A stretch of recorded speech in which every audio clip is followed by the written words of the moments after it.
What's up, guys? So today we're going to get into shocks and coil springs. But before we do that, I want to kind of put a little disclaimer out there. I got a really good response, a lot of good feedback on that last video that I put out about how to set up your 4-link on a 4-wheel drive. And I really appreciate that, and I'm glad you guys are finding it helpful. The one thing I want to say is that there's a lot of ways to skin a cat, and this is just the particular way in which we're doing it.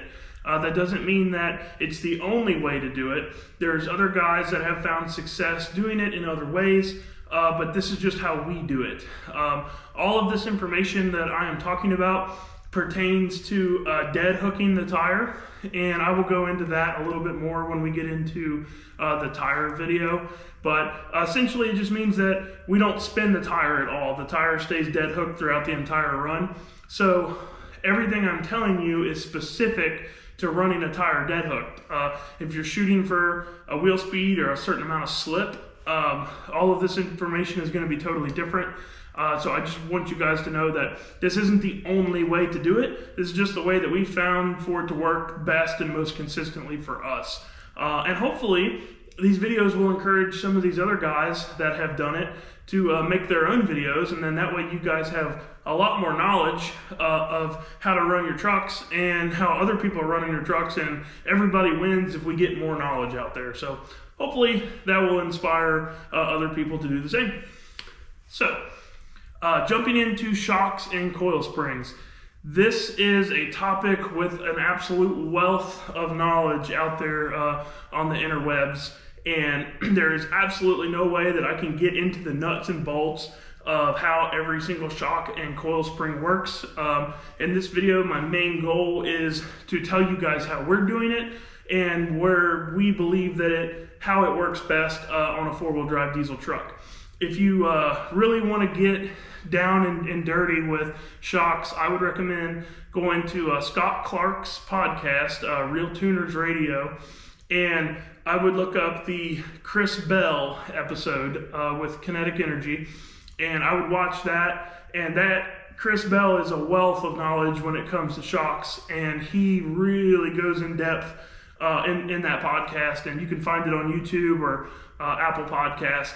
And it's just an awesome podcast to listen to if you're into shocks and chassis and stuff like that. And I personally would follow that one up with the podcast with Justin Shearer, aka Big Chief. Those two podcasts aren't one right after another, but they both kind of reference each other in the podcast. And between those two videos, I think it's some of the best chassis knowledge that's out there on the internet. So props to Scott Clark for putting out all these podcasts and helping us guys learn.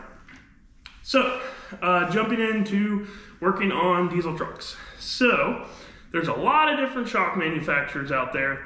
And this is the one area that I'll say that not every brand is created equally.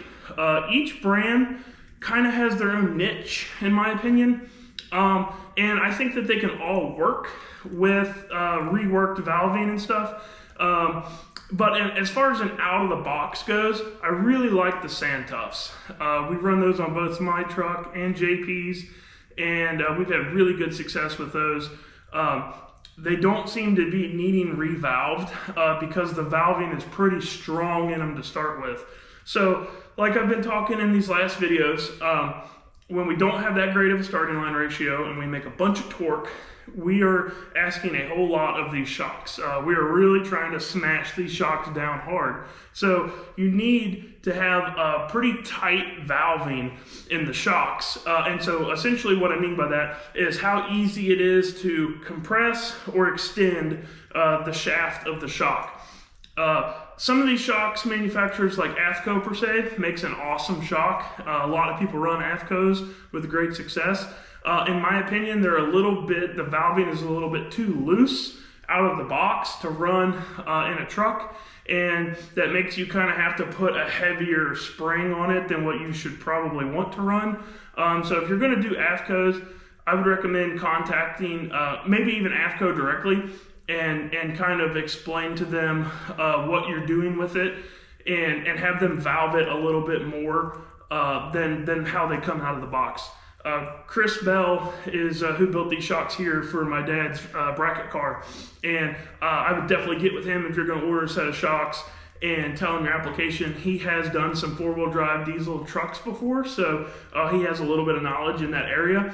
And he's worked on so many different things that he has a pretty wide knowledge span of what does and doesn't work on heavier vehicles and bad weight bias and all that good stuff. If you're serious about diesel racing, if you're serious about racing your 4-wheel drive, I would recommend at a minimum getting a double adjustable shock.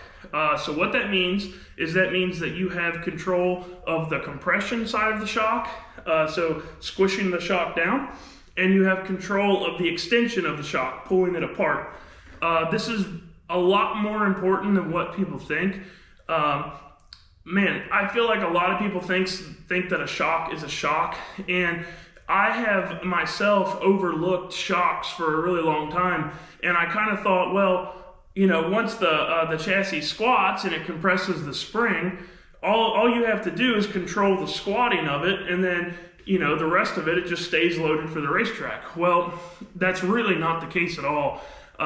No racetrack is perfectly flat. Every racetrack has little bumps and divots and the way that it's prepped and the grooves and all this stuff. And when you're running down the racetrack, that shock is actually working. You know, it is moving up and down throughout the duration of the run.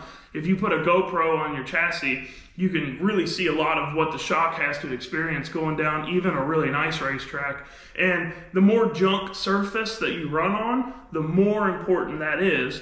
And the more important the valving and having the control over the compression and the extension becomes important to keeping the tire happy, to make the tire do what you want it to do.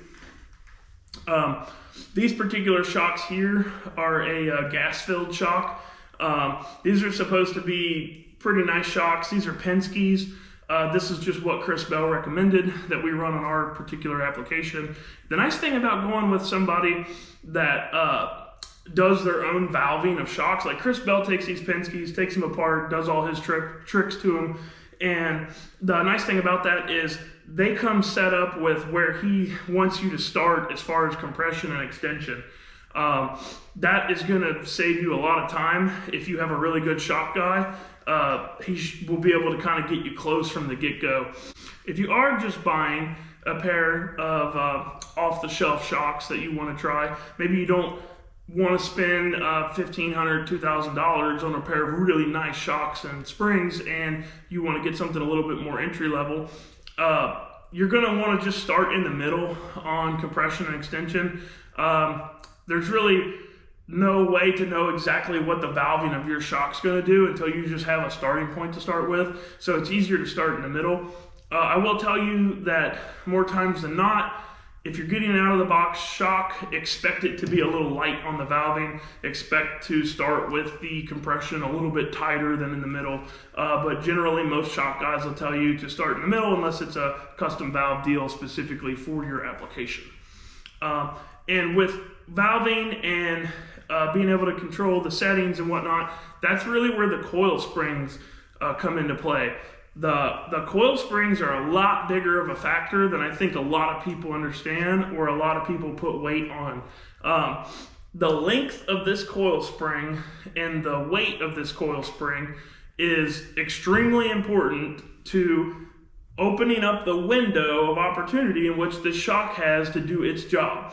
If you have too light of a spring on this, that means that you can compress this really easily.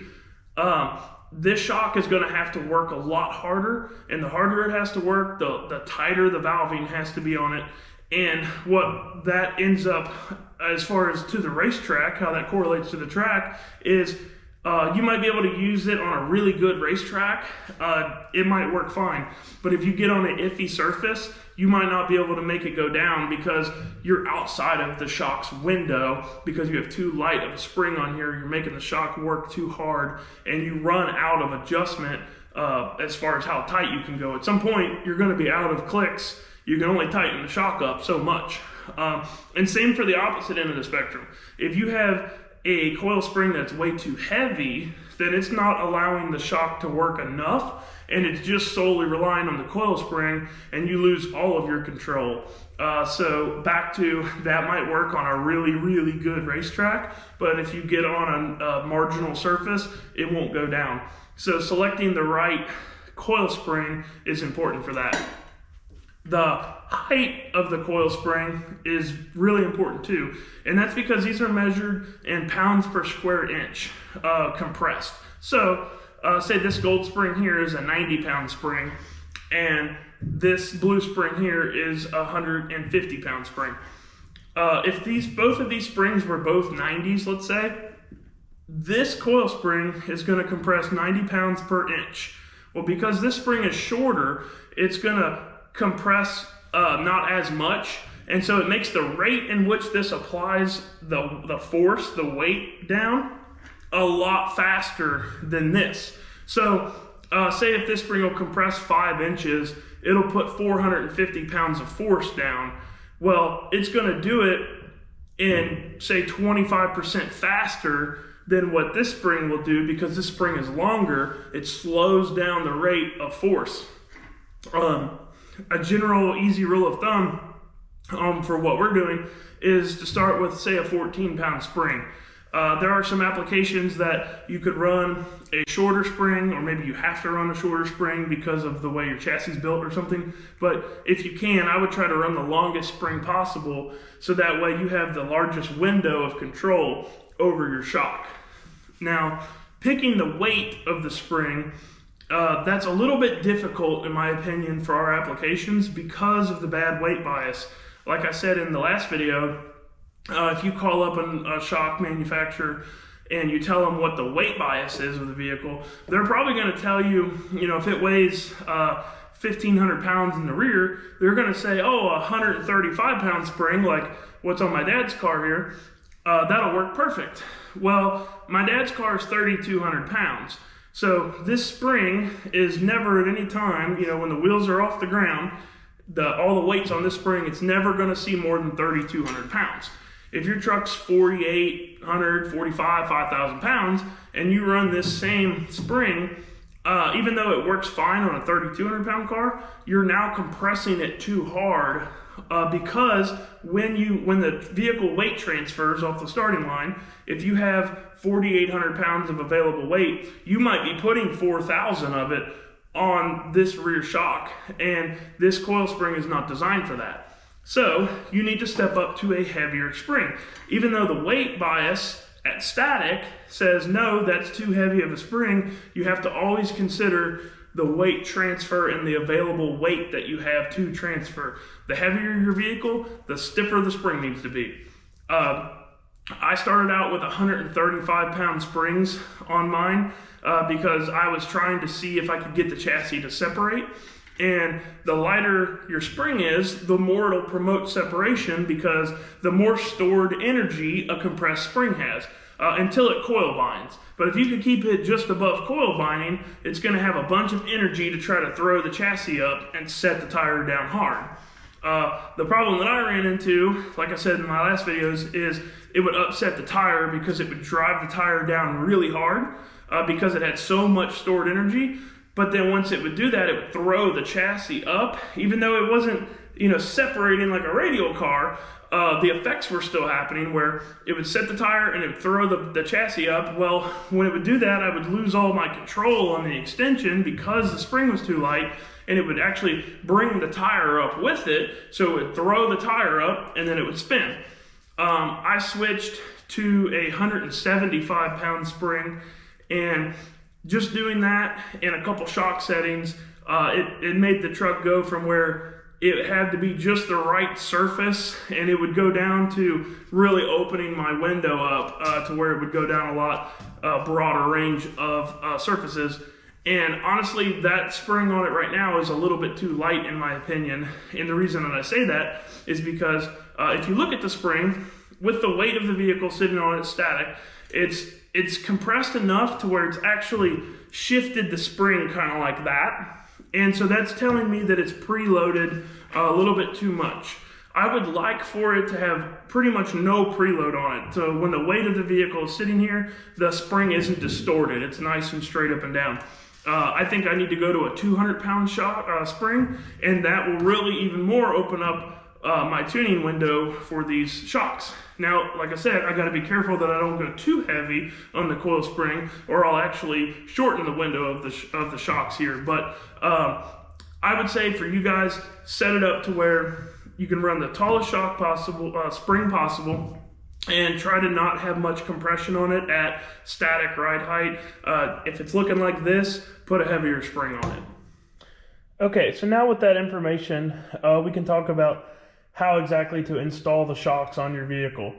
So what you're going to want to do is, if you have, let's say 7 inches of available shock shaft, which would mean how much shaft that is showing out of the shock. If the shock all the way topped out is 7 inches, you're going to want to install it to where it has about 6 inches of shaft showing.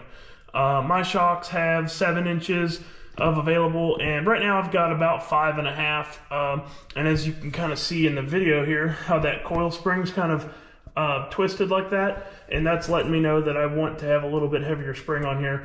So when I do that, I'll be able to get it up closer to that 6-inch number. But the reason that you want to have as much shock shaft showing as possible is so when the chassis squats, you want to be able to control how much it squats to control what it does to the tire. And the more shaft length that you have, that is the larger tuning window you have to slow the chassis down to make everything nice and happy. If you only have 2 inches showing, you can't compress this thing very much. You're really shortening up your window of opportunity to make the tire happy and to make the chassis do what it needs to do to make the tire happy.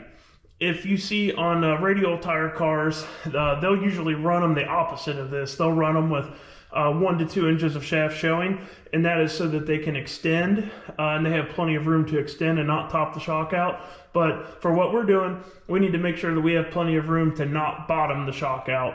And you want to leave yourself about 1 inch, just so that way, when you're driving it around the pits and whatnot, it has some give up and down. Now, to change how much shock shaft you have showing without altering your ride height, that is what these holes in your 4-link bracket is for. So you can go up and down with these to change how much shaft is showing and still keep the same amount of ride height. So that pretty much covers a good basis of where to start on your rear shocks. A lot like the 4-link, there's no magic shock settings. You cannot take the shock settings out of somebody else's truck and apply them to yours because of everything we've been talking about. I'm trying to baby step all this information to you guys so that way you understand it. But at the end of this, we got to go big picture with it. Everything from the first video to the last video, every one of those pieces intertwines with each other. The decision on this is going to affect the decision on your tire. The decision of your tire is going to affect the decision on how you set up the 4-link, the weight bias. All of this stuff is melded together. So try to keep all of that in mind when you're thinking about that. And I think that once you get to this point where you understand the pretty down and dirty basics of it, you can go to these podcasts like I'm talking about where they really get in depth, and it'll really open your mind up and help you think. Now let's talk about the front shocks. If you're running a coil spring set up in the front, like I would recommend, some of the trucks you can get away with the factory springs and just add a set of adjustable shocks to it, and that works pretty good. But the more serious you get, the faster you start going, the more that you just need to start stepping your shock game up in the front too. On my particular truck, I run a 500-pound spring on the front, and I run a single adjustable strain shock. It's pretty much the cheapest shock that I would get personally. The front does not, in my opinion, matter quite as much as the rear, or nearly as much as the rear. As long as you have control over the extension in the front, you can go a really long way on a 4-wheel drive. The single adjustable shocks, that's pretty much all you can control is extension. They were really designed for leaf spring, ladder bar cars, because that's what really makes up the majority of the general racing world, where those things are set up to extend, and so a single adjustable controls the extension. Now, anytime you can have more control over your compression and extension, the further you're going to be able to step up your program. But just like the 4-link, the easier it is to get lost. So if you don't want to spend a bunch of money on your front shocks, you could totally put a good set of Strange or other brand single adjustable shocks in the front. And I would say put more emphasis on the weight of the coil spring. The front weight bias on my truck is 3,100-ish pounds. So that's why I picked such a heavy spring for it, a 500-pound spring. I could probably get away with a little bit lighter spring, but back to what I was saying before about the stored energy, if I have too light of a spring and I've got the coils compressed, it's going to really want to throw the front end up when I let go of the trans brake, and that's going to make it harder on the rear shocks because it's going to allow it to weight transfer more and weight transfer quicker. Now, I could take the shock adjustment and I can tighten up the extension to slow that down, but I still have to be within the window of what the shock is capable of. The cheaper the shock, the smaller your window. So that's why I picked the 500-pound spring, is because I felt like it would be pretty close and it wouldn't be outside of the window of a cheap shock.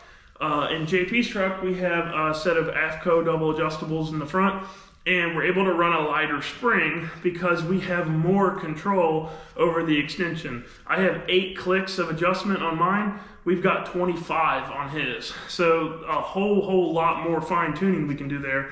And as I start to go faster with this thing, when I start to get it into the 120, 60 foots, like I think it will, I think I'm going to have to go to a double adjustable in the front, and I might even have to play with the spring rates a little bit.